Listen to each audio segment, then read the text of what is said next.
how to see friends you unfollowed on Facebook. Hey guys, welcome back to this YouTube channel.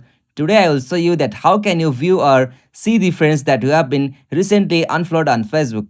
So let's get started. On this process, at first you'll have to open the application Facebook with your account. Alright, so after you open the Facebook, you will got such interface. So from here, you'll have to just tap on the menu icon just at the bottom right corner.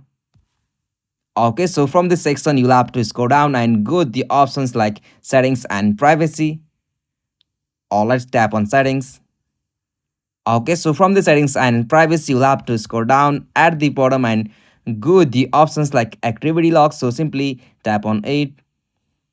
Alright, so from the activity log, you'll have to just swipe right from the top, and from here you'll have to go the options like activity story.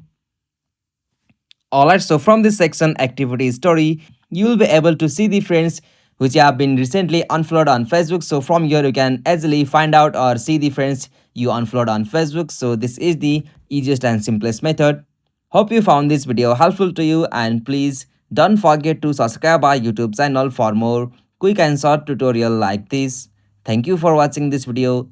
Have a nice day.